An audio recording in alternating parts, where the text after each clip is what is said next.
عايزك تجهزي لي كلوسي 3 وما تطلعهاش، يعني ايه شويه كده، يعني طلعي يعني. وانا بتحرك في الخدمه، وانا بتحرك وسط الناس، اكتشفت ان في ناس كتير قوي بتفكر بالطريقه بتاعتي. زمان وانا صغير كان نفسي اروح السما. ده حلو ولا وحش؟ لا وحش. الحقيقه ما كنتش عايز اروح السما لا حبا في السما ولا حبا في ربنا. انا كنت عايز اروح السما لاني كنت خايف اروح ايه؟ النار. ما هو هي حاجه من الاثنين، ما هو حضرتك يا تروح النار يا تروح الايه؟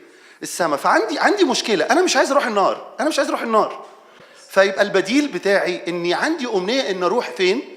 السما. مش لاني بحب السما، بس انا عارف كويس قوي اني لو ما روحتش السما انا هبقى فين؟ هبقى في النار. بعد شويه وبعد ما بدات افهم في كلمه ربنا اكتشفت ان السما شخص. عشان كده بولس لما ما اشتهاش يروح مكان، اشتهى شخص. قال لي اشتهاء ان انطلق. عايز تروح فين؟ قال لا فين دي ما تفرقش معايا، المهم مع مين؟ عايز اكون معاه. ساعات بيبقى اقصى امانينا ان احنا نفلت من النار، ساعات بيبقى اقصى امانينا ان احنا نفلت بس يطلعني مش مهم. وتسمعوا حتى الشباب يقول لك اروح السما واشتغل بواب، اللي هو اخر واحد في السما ده، اللي هو بيخش ويقفلوا الباب وراه ويبقى موجود. المهم ان انا ما اروحش النار. والغريبه انت مش واخد بالك انه لما بتقبل المسيح مخلص شخصي لحياتك، لما بتعلن ملكه على حياتك، انت بتاخد كميه بركات كتير قوي قوي، اعمق بكتير قوي من مجرد انك طلعت من النار.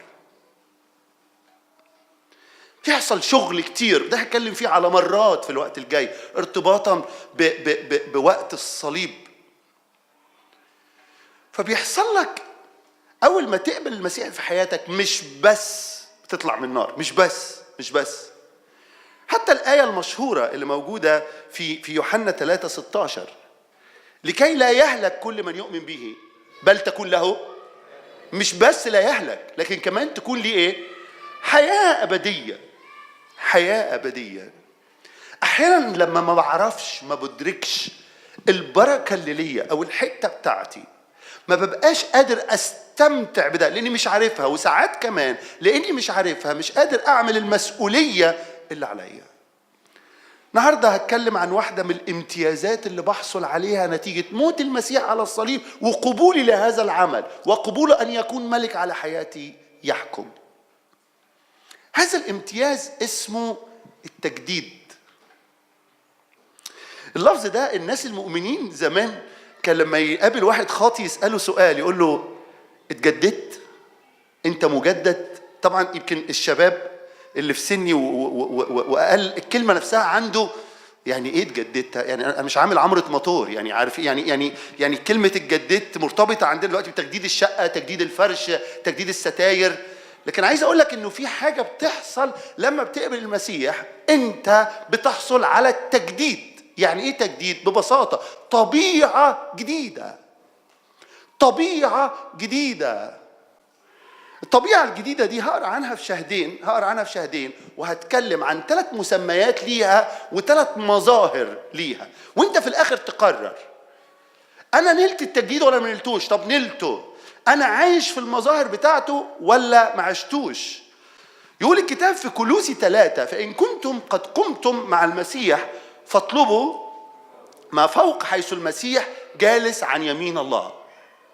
اهتموا بما فوق لا بما على الأرض، لأنكم قد متم وحياتكم مستترة مع المسيح فالله. متى أظهر المسيح حياتنا فحينئذ تظهرون أنتم أيضا معه في المجد.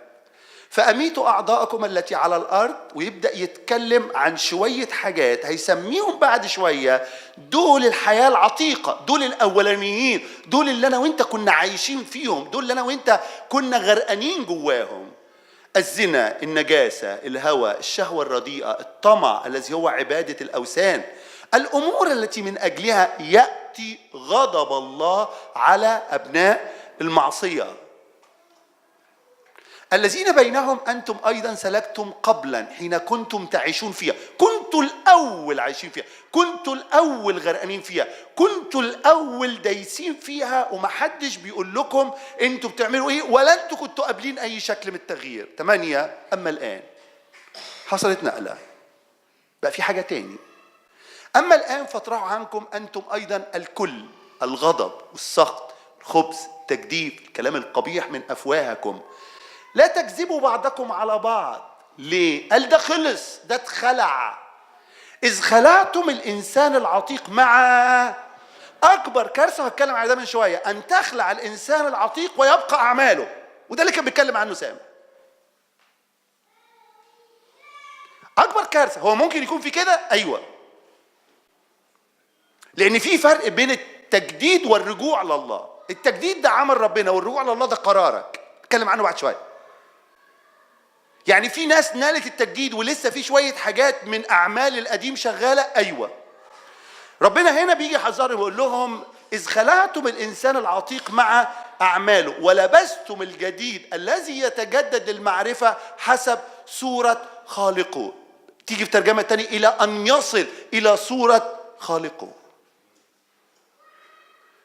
أفسس 4 يبدأ يقول الفكرة مرة تاني، إن في إنسان قديم وفي جديد. في أفسس 4 بداية من عدد 22 يقول الكتاب الكلمات دي. اقروا معايا لو سمحتوا، اقروا معايا بصوت عالي. أن تخلعوا من جهة التصرف السابق الإنسان الإيه؟ إيه صفته؟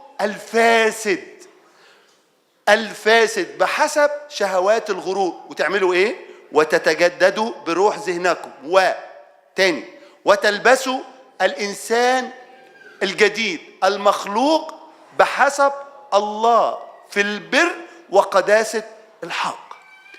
الإنسان الجديد ده مخلوق على شبه الله. بص في ترجمة تانية يقول مخلوق على شبه الله في حبه للبر والقداسة بحسب الحق. معلش الترجمة بالشكل ده أوضح قوي.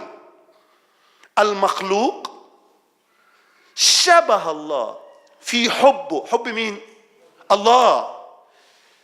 الإنسان الجديد مخلوق حسب شبه الله في حب الله للبر والحق بحسب البر والقداسة بحسب المكتوب. خليني أشرح يعني إيه طبيعة جديدة، يعني إيه تجديد.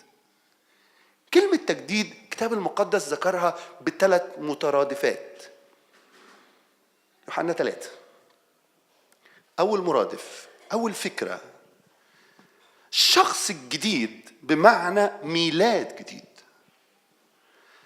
في السهرة الشهيرة اللي كانت ما بين الرب ونيقوديموس في عدد 3 يقول الرب لنيقوديموس الكلام ده: الحق الحق أقول لك إن كان أحد لا يولد منين؟ من فوق لا يقدر أن يرى ملكوت الله. أول مفهوم عن التجديد إن يكون إنك تحصل على ميلاد جديد. الميلاد الأول يجعلك وارث للخطية. ده اللي قاله كاتب مزمور، قالها أنا ذا، قول معايا، بالإثم صور بالخطية حبلت بي أمي. أنا أصبحت وارث للخطية بالميلاد الأول. لكن في يعقوب 1:18 آية مشهورة بتقول شاء فولدنا. شاء فولدنا إيه؟ ثانية.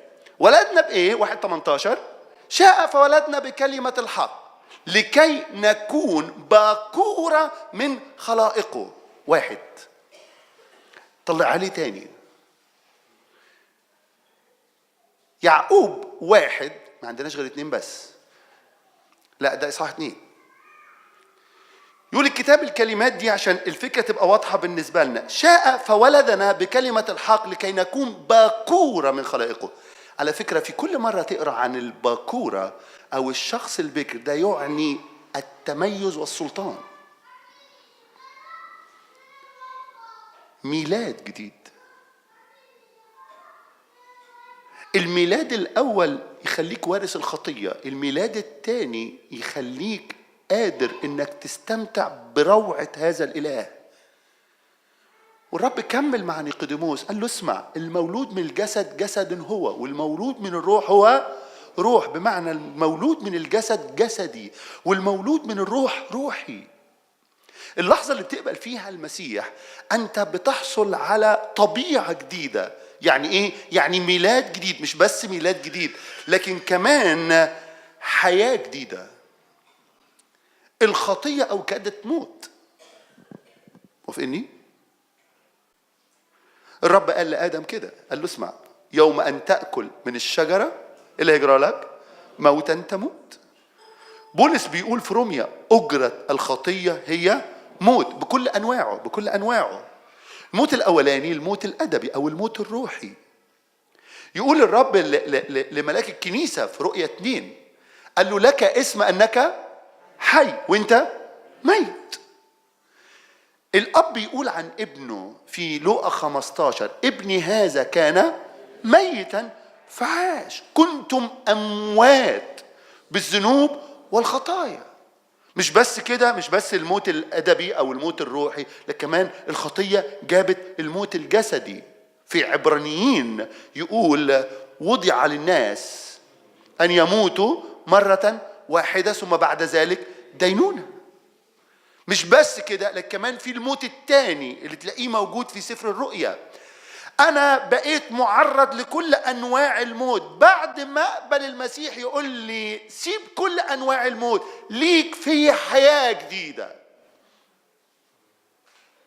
تستاهلش هللويا دي؟ كل واحد قبل المسيح مش خدت بس ميلاد جديد، لكن خدت كمان حياة جديدة. إيه يعني إيه خدت حياة جديدة؟ اسمع يقول الكتاب إيه في يوحنا؟ هذه هي الحياة. إيه بقى؟ أن يعرفوك أنت الإله الحقيقي وحدك ويسوع المسيح الذي. يعني ايه يعرفوك؟ ما احنا عارفينه. لا لا لا، يعرفوك هنا أقرب فكرة تقرب منها في تكوين. عرف آدم ممكن تبقى بتيجي بس العلاقة بينك وبينه ناشفة. انت جاي تقدم له سجدتين وتوطية وترنيمتين وتدفع العطا ومتباركين بيك، بس الفكرة أكبر من كده. ربنا عايز يكون بينك وبينه علاقة حقيقية، علاقة حميمة. ربنا عايز يقرب منك ويخترقك من جوه. يقول الكتاب المقدس فيه كانت الحياة والحياة نور الناس والنور يضيء في الظلمة. لكن المشكلة الظلمة لم تدركه. مش بس ميلاد جديد، لكن ميلاد جديد وحياة جديدة. تشبيه الثالث للتجديد أو الطبيعة جديدة خليقة جديدة. كورنثوس الثانية 5:17 آية مشهورة، كان أحد في المسيح فهو خليقة جديدة، الأشياء العتيقة قد مضت هوذا الكل قد صار. رأس الخليقة الأولى مين؟ آدم. ورأس الخليقة الجديدة يسوع. أنت كنت من خليقة اتحكم عليها بالموت، كنت من خليقة كل اللي بتعمله يقودها للهلاك، لكن جرب وأصنع خليقة جديدة. فأصبح ليك إنك تكون في آدم أو في المسيح فتستمتع بما كل في المسيح. حد يفكرني بالثلاث معاني للتجديد أو الطبيعة الجديدة: ميلاد جديد، حياة جديدة، خليقة جديدة. ممكن تقولوهم معايا؟ نمرة 1 ميلاد جديد، 2 حياة جديدة، 3 خليقة جديدة. مظاهرها تبان ازاي؟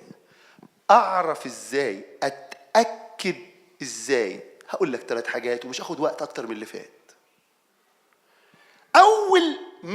اول مظهر لو انت قبلت المسيح ونلت الحياة الجديدة دي والميلاد الجديد والخليقة الجديدة اللي هي في الاخر احنا سميناها الطبيعة الجديدة اللي انت خدتها، يحصل ميل جديد. وبرضه هم 3 جداد.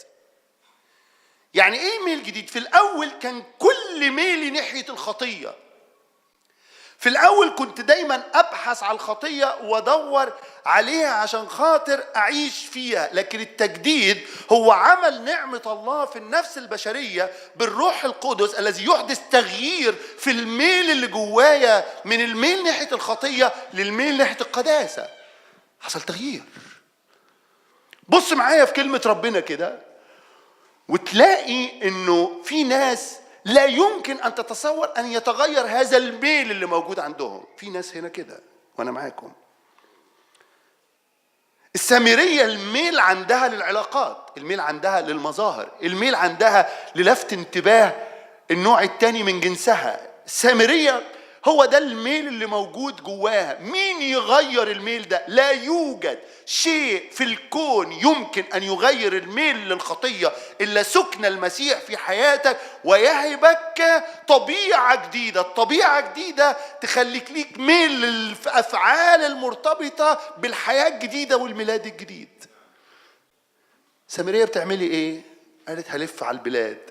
تصطادي رجالة؟ قالت بطلت. محبة المال أمر صعب على فكرة، مش سهل. إنك تشوف زكا بيطلع فلوس ده صعب. مين اللي عمل تغيير الميل ده؟ اللي عمل نعمة الله في حياته اللي جددت قلبه فعطت له طبيعة جديدة تخليه قادر إنه يعمل شيء مختلف. الابن الضال بيتغير، فالميل من انه يبعد عن ابوه يتغير. ليديا بتتغير. يوسف عندك ميل للخطيه؟ انا شاب. امال ايه اللي حصل؟ نعمه ربنا عملت تغيير فالميل اتغير. ترتكب الخطيه ما اقدرش. كيف، قول معايا، اصنع هذا الشر العظيم واخطئ الى الله؟ فالميل اتغير. اتغير ليه؟ بحب اقعد قدامه، بحب اقعد وسط جماعه المؤمنين، بحب اقعد من الكلمه. اقع بس اقوم تاني. لما اقع اتعب، لما اقع ما استريحش، لما اقع ما اعرفش ابقى مستريح. نقع لكن نقوم مره تاني. هذا اللي قاله في العهد القديم لما يقول الكتاب لا تشمتي بي يا إن سقطت، إن جلست في الظلمة فالرب نور لي. مش هقدر أكمل بالشكل ده لأن الميل اللي جوايا اتغير. أختي في المسيح، أخويا في المسيح، لو لسه الميل للخطية موجود زي الأول، أنا وإنت عندنا مشكلة. مش بقول بتقع ولا ما بتقعش، كلنا بنقع. لكنه بولس قال لفظ غريب، قال أنا بعمل خطية.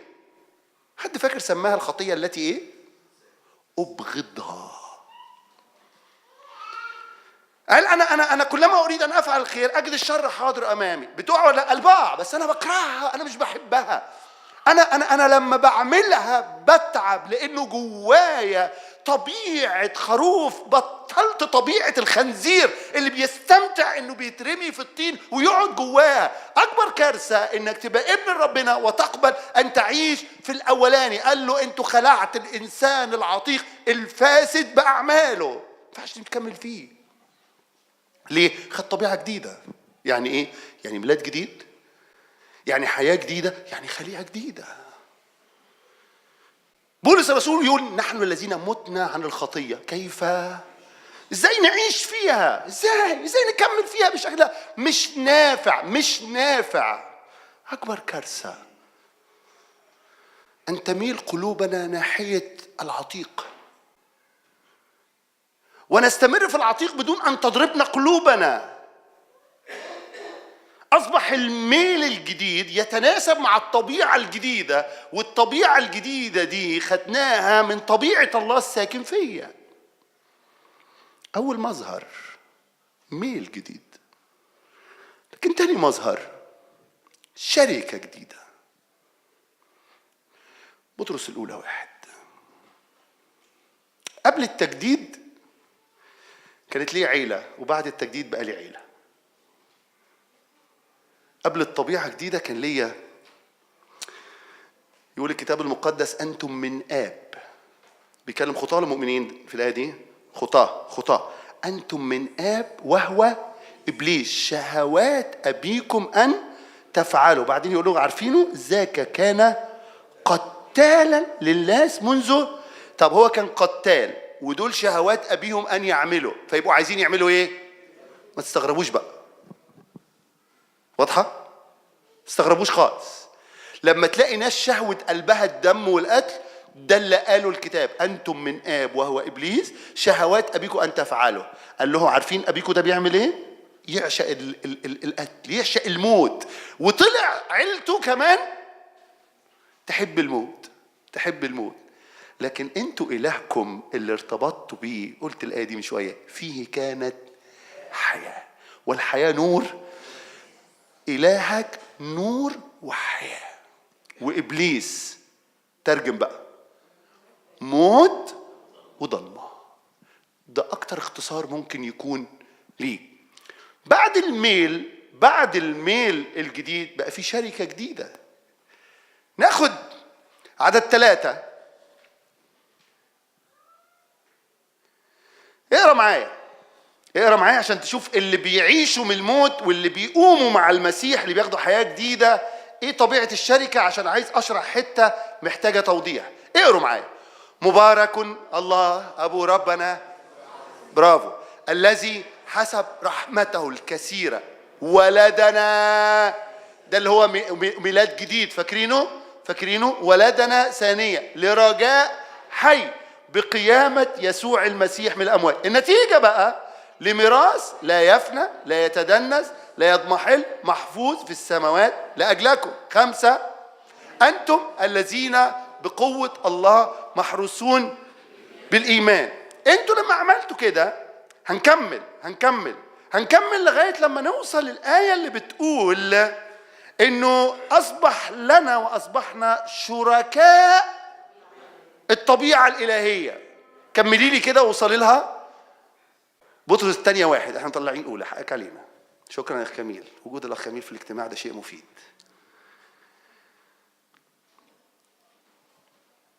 عدد 3.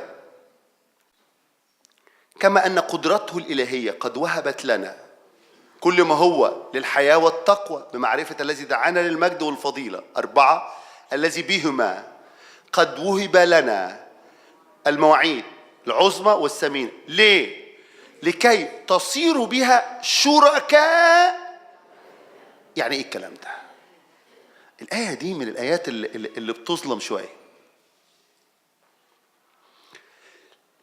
الآية دي مش بتعني إنه الطبيعة الناسوتية اللي عندنا اتغيرت وبقينا خدنا لاهوت. مش بتقول كده. ولا بتقول إيه؟ الآية دي بتقول لما حصلت على التجديد، لما خدت الطبيعة الجديدة، خدت طبيعة ينفع بيها الله يقرب منك ويكون بينك وبينه شركة. خدت طبيعته. الأول كانت طبيعتك كلها نجاسة، هو مش عارف، مش قادر أنت توصل له، وهو لا يطيق الاسم والاعتكاف، ففي فجوة بينكم وبين بعض. أول ما اتغيرت الطبيعة اللي جوانا، نفع إن يكون في شركة. أصبحنا احنا شركاء للطبيعة الإلهية، فأصبح الله ساكن فيا. شفتوا المظهر ده؟ بعد ما بتاخد الطبيعة الجديدة، قلت الكلام ده مرات، مين اللي بيسكن فيا؟ تنسوا اللي بيسكن فيا الآب والابن والروح القدس. أنتم هيكل لروح الله، وروح الله ماله؟ ساكن فيكم. ده مين؟ ده الروح القدس. ليحل المسيح بالإيمان في قلوبكم. ده مين؟ يوحنا 14.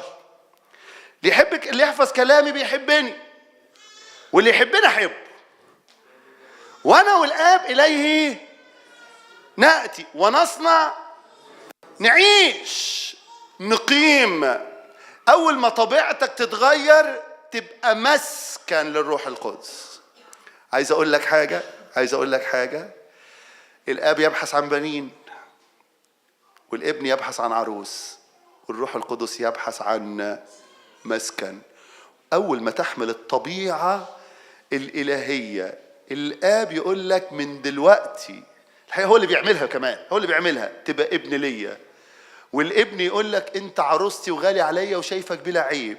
والروح القدس يقول لك المسكن ده مناسب ليا، لان الطبيعة دي طبيعة تتناسب مع شركاء الطبيعة الإلهية. مش معناها بقينا آلهة زي الله، لكن معناها انه الطبيعة الجديدة اللي خدناها تأهلني اني اقيم شركة مع هذا الإله. المظهر الثالث والأخير، بس أحب أراجع عشان أحس إن أنا على الأقل الناس فاكرة العناوين. الطبيعة الجديدة أو التجديد في الكتاب المقدس ليه 3 معاني. حد فاكر حاجة منهم؟ نمرة 1 ميلاد جديد. انتوا الطلعة بتاعتكم صعبة ليه؟ نمرة 1 ميلاد جديد، 2 حياة جديدة، 3 خليقة جديدة. أول مظهر ميل جديد، ميل ناحية الإيه؟ القداسة والبر اللي شبه الله بحسب الحق. 2 شركة جديدة، بقى أصبح شركاء الطبيعة الإلهية. 3 سلوك جديد. السلوك ده سلوك يتناسب مع الوضع الجديد اللي أنا بقيت فيه. قرينا الآيات، قال لهم القديم فاسد، نقوا ما تكملوش كده. قلت جملة عابرة، قلت في فرق ما بين التجديد والرجوع لله. أحب أشرح المعنى ده. التجديد عمل الروح القدس فيا، هو اللي بيعمله. طب والرجوع لله عملي بمعونة الروح القدس. موجود الروح القدس في الحالتين، ما تقلقش، لوحدك ما تعرفش تعمل حاجة. التجديد مين اللي يعمل الخلق؟ أنا أعرف أعمل خلق؟ ده هيخلق فيا طبيعة جديدة، هيخلق فيا طبيعة تكره الخطية، هيخلق فيا ميلاد جديد، هيخلق فيا خليقة جديدة. طب والسلوك؟ عشان كده دايما الكتاب المقدس يقول ارجعوا. حدش فاكر أي خطية فيها ارجعوا؟ أي آية فيها ارجعوا؟ مش خطية. ارجعوا إلي يا جماعة، تعالوا إلي يا جماعة، ارجعوا إلي فأرجع إليكم. توبوا وارجعوا لتمحى خطاياكم. تعالوا نشوف سر النهضة، دايما نوعظها ودايما نتكلم عليها. إذا تواضع شعب الذي دعي اسمي عليه، صلوا، طلبوا وجهي، رجعوا عن. احنا عايزين الرب يعمل، مش عايزين احنا نرجع. عشان كده نقاوة القلب مين يعملها؟ الرب. لما قرر نعمل ايه؟ ان نرجع. في ناس عايشة بخطيتها ومحتفظة بخطيتها رغم انها تحمل طبيعة جديدة، ودي مشكلة. عشان كده صورة الله قدام عينينا بقت مشوهة، وده اللي أنا عايز أربطه مع اللي كان بيقوله سامع في الأول. الصورة مشوهة ليه؟ أنا خدت طبيعة جديدة، أنا لبست نظارة، بس أنا قابل حاجات، أنا مشوه نفسيا، أنا شاعر بالحرمان من ناحية أمور ربنا حارمني منها، أنا حاسس أنا دايما لا أقبل الأضعف مني، أنا أفتخر إني ما بحترمش اللي أقل مني. دي كوارث ربنا لو ما غيرهاش فينا مش هنعاين الله ومش هنستمتع بالطبيعة دي، مش هتتغير. أنت واخد طبيعة جديدة لكن مش قادر تستمتع الميل جواك متلخبط، الميل جواك تتلخبط. عشان كده يجي الكتاب المقدس يقول لنا آية قريناها هنرجع لها تاني في كولوسي 13. يقول لنا عارفين الجديد اللي انتوا خدتوه ولبستوه ده ماله؟ يتجدد. يعني ايه هو جديد ولا يتجدد؟ عدد 10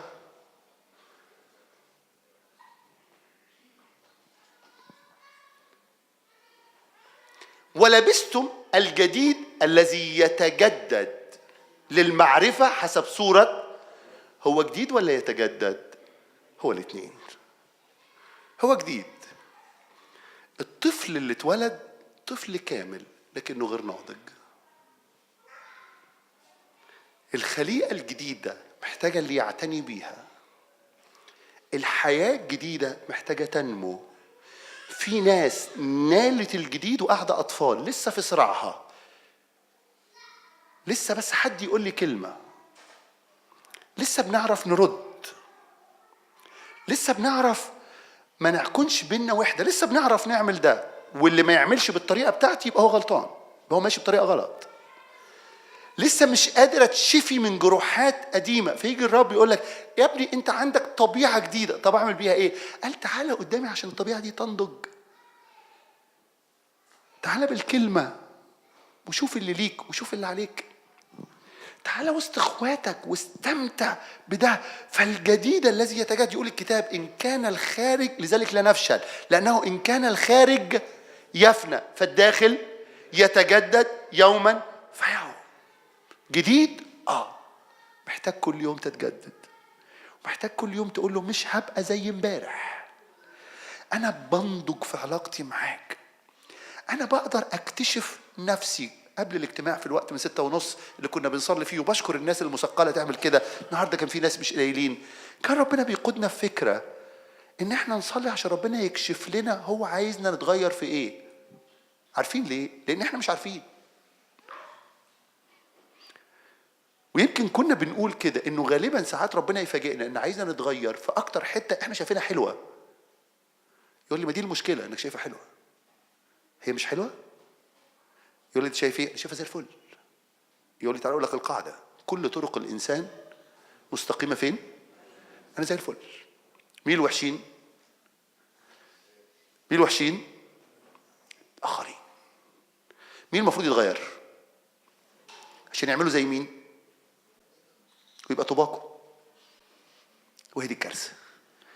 وعلى فكره اللي بيعمل كده هو مقتنع بكده، هو مقتنع ومفيش مانع كمان انه يروح عنها. هو صح. ودي كانت مشكله بولس. قال له بطرس قال له يا رب، قال له جمع التلاميذ، قال لكم اسمعوا: جميعكم تشكون فيه. بطرس عارف مصدر قوته. لا انا واخد على خاطري منك. انا قلت الكلام ده قبل كده اعتقد. انا واخد على خاطري منك. الجمله كانت محتاجه كلمه زياده. بص يا رب، ما كانش عندي مشكله انك تقول جميعكم تشكون فيه، بس كان المفروض تقول ما عدا بطرس. وانت مش عارفني؟ ده احنا مع بعض، ده احنا مع بعض خالص. ده احنا مع بعض. عند ابنة يايروس مين كان اول واحد في الثلاثه؟ ده انت لما فكرت انك تدفع جزيه دفعتها عني وعنك، بعت كل الناس دول. الحقيقه يتباعوا ودول يعملوها يشكوا فيك. انا لا. قال له طب تعال، دي مصدر قوتك؟ قال له متاكد. قال له طب انت ليك واحده: قبل ان يصيح الديك تنكرني كام؟ قال له لا. يبقى انت مش لا انت كده بتزعلني اكتر على فكره. وان اضطررت ان كلنا في الحته دي، في كل واحد فينا شايف في حته لا يمكن، انا لا يمكن، الا انا مش ممكن اعمل كده. عارفين من اول الم، من اول الم ايه؟ انت عارف اللي رايح الاسم ده مش ممكن، واو اكتب يا باشا ونمضي. هو الراجل ما قالش. اول حد جاله كان ايه نوع التهديد الرهيب ليك يا بطرس من جاريه؟ يعني ايه نوع التهديد اللي خلاك اترعبت ورحت قارر؟ شفت اللي انت شايفه اقوى حته فيك محتاج شغل. بطرس انت حصلت على الجديد؟ ايوه، وانا اؤمن انه حصل على الجديد، واعتقد انتوا كمان. بس عندك مشكله انك حصلت عليه وارتكنت. فعندك اختبار من سنه 56 قاعد عليه، وربنا يقول لك انا عايز نقله، انا عايز معرفه جديده، انا عايز اتساع في قلبك ناحيه الاخرين، انا عايز اتساع في الخدمه، انا عايز اتساع في التعامل مع الناس، انا عايز نضوج، انا عايز نقلات، انا عايز معرفه، انا عايز الجديد اللي جواك يقول له ايه؟ يتجدد لغايه لما يبقى شبه ايه؟ اقراها: صوره خالقه. لو خدت هذه الطبيعه الجديده يا بختك، ولو ما خدتهاش النهارده اوعى تطلع من هنا قول له العتيق مبهدلني، القديم ممرمطني، وانا ما اعرفش اخلق لكن اقدر ارجع. ديل يا رب، انا هلغي نمر تليفونات، انا مش هشرب تاني، انا مش هروح هناك تاني، انا هرجع.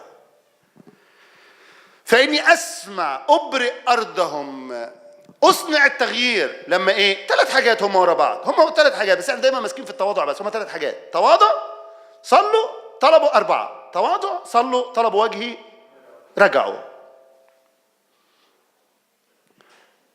اعترف لكم احنا مش عايزين نرجع. احنا مش عايزين نرجع، واللي يوعظ بالشكل ده بيزعلنا. مش عارف ليه وقفت، مش عارف اختم. بكلمكم بجد، مش عارف اختم. احنا مش عايزين نرجع، وكتير مننا عارف ربنا عايز نرجع عن ايه. ليه؟ لان الميل اتمرجح. بقى عندي مرجحه في الميل ما بين القديم والجديد. الجديد حلو والقديم حلو برضه. ما انا خايف اتخلص منه، اشتاق له معرفش اوصل له. اول ما هتستمتع بالشركة ويبقى فيها العلاقة مع الطبيعة الجديدة الموجودة، هتستمتع بهذا الإله. ألخص كل كلماتي وراجعها معاكم وأقول لكم: أول ما تقبل المسيح مخلص شخص لحياتك من خلال عمل المسيح على الصليب، تقبله مخلص وتقول له: يا رب سامحني، بقبلك سيدي وتاج راسي. يحصل لك حاجة يسميها الكتاب المقدس التجديد، بين قوسين الطبيعة الجديدة. الطبيعة الجديدة في الكتاب المقدس ليها 3 مسميات. تتولد ولادة جديدة. الولادة الأولى تشيلك الاسم والخطية، والولادة الجديدة تخليك باكورة من خلائقه، تميز، افتخار، قيمة. مش بس كده، مش بس ميلاد جديد، لكن حياة جديدة. دايما بقولوا انتوا حافظين: اللي اتولد مرة هيموت مرتين، واللي اتولد مرتين احتمال يموت مرة، لأن لو جه الرب مش هيموت. حياة جديدة، مش بس حياة جديدة، خليقة جديدة. الخليقة الأولانية مين الراس بتاعها؟ آدم. خد تحتها شيل الطين. والخليقة الجديدة مين راسها؟ بكل بركة روحية في السماويات في يسوع المسيح. أول ما تلاقي في المسيح ده، كل ده في الخليقة ليه؟ الجديد. مظاهرها ميل جديد. الأول كنت بميل لحاجة ودلوقتي الميل اتغير. عمل الروح القدس ده خلق. ده مش أدب وأخلاق، ده مش تربية، اوعى تفهموها كده. ده مش أدب وأخلاق خالص خالص. ده عمل الروح القدس. عمل الروح القدس اللي يخلق جواك طبيعة جديدة بميل للقداسة، بميل للبر والقداسة بحسب المكتوب. مش بس كده، لكن كمان شركة جديدة. كانت الأول الشركة بتاعتي مع اللي ليهم نفس الميل بتاعي، بس الحياة الجديدة، والحياة الجديدة اللي خدتها حياة أبدية على فكرة، أنا خدت حياة الله. الحياة الجديدة خدت لي شركة جديدة مع الآب والابن والروح القدس. مش بس كده، لكن السلوك اتغير. قال لهم ما ينفعش تعملوا اللي فات، ده اتخلع. ووضحنا الفرق ما بين التجديد ده خلق بعمل الروح القدس، والرجوع لله ده دورك بمساعدة الروح القدس. طب الجديد ده اللي أنا خدته أرتكن عليه وخلاص؟ لا، الجديد يعمله إيه؟ يتجدد للمعرفة حسب صورة خالقه. أنت واحد من 3: يا لم تنال الطبيعة الجديدة، يا نلت الطبيعة الجديدة ومرتكن عليها فلا تتجدد، يا شخص بحسب مسرة قلب الله لبست الجديد الذي يتجدد للمعرفة حسب صورة خالقه. وقف معايا نقول له: يا رب شكرا على الخلق ده، شكرا على اللي بتعمله ده. مفيش غيرك ينفع يعمل كده. تعبكم تعالوا نقف مع بعض. تعالوا نقف واحنا بنعبد، واحنا بنتهيأ لمائدة الرب. في وقت العبادة الترنيمتين اللي جايين كده، تعالوا نقول له: يا رب بجد أنا عايز أتنقى بحسب الصورة. إخواتي اللي بيعزفوا، أخويا سامح، تعالوا نقول له: إحنا عايزين الخلق الجديد ده يشتغل فينا. إحنا عايزين الولادة الجديدة تظهر. يا رب ساعدنا نكون زي ما أنت عايزنا، بالصورة اللي أنت عايزنا فيها. يا رب ما تسمحش إن ميلنا يبقى متأرجح ما بين ميل وميل، والنهاردة في حاجة وبكرة في حاجة، لكن ساعدنا يبقى عندنا وضوح وتوجه واضح. يا رب توجه واضح ناحيتك. حقك علينا لما عشنا بالجديد وكان عندنا شوية حاجات في القديم ورافضين نرجع يا رب،